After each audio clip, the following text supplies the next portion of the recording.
Don, don, don, don, don.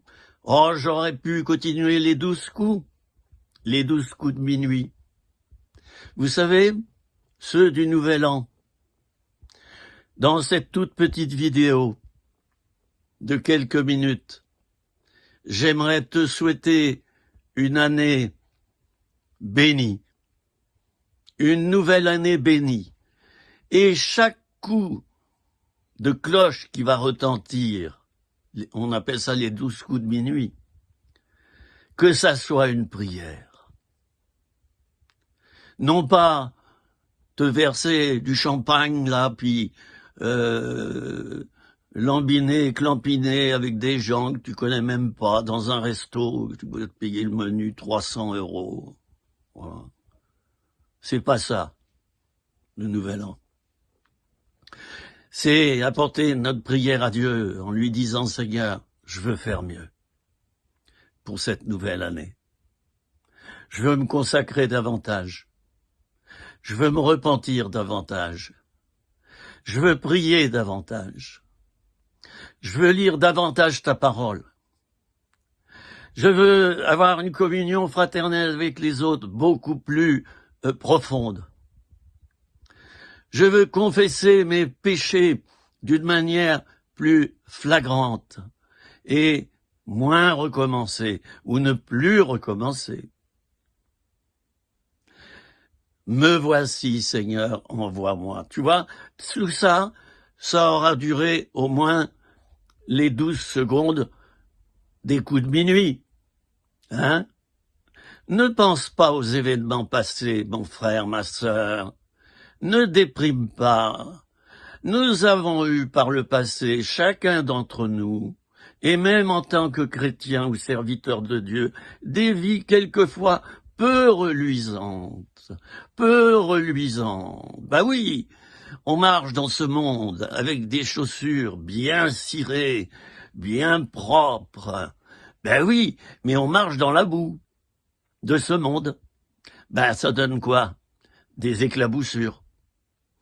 Alors, eh bien, nettoie tes chaussures, nettoie ton cœur, nettoie ta vie intérieure. Voilà tout ce que je te souhaite pour cette nouvelle année, une nouvelle année qui va être certainement difficile, je te préviens.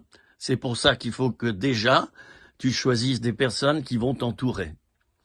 J'en ferai une vidéo plus longue dans quelques jours, mais l'année qui arrive, et je vais la nommer, c'est l'année 2023, ça va être l'année de la porte étroite. L'année où tu vas y arriver, certes, oui, tu vas y arriver, mais tu vas devoir te courber.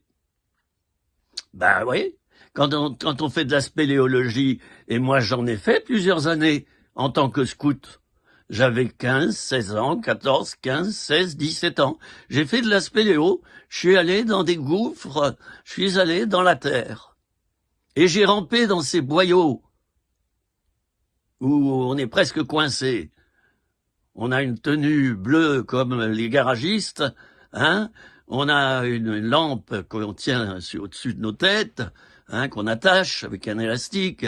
Et puis, eh ben, on suit le responsable de cette expédition. J'en ai fait de la spéléologie. Et pour ça, je parle à ceux qui sont obèses et avec beaucoup de respect. Il faut savoir maigrir. Parce que sinon, tu restes coincé.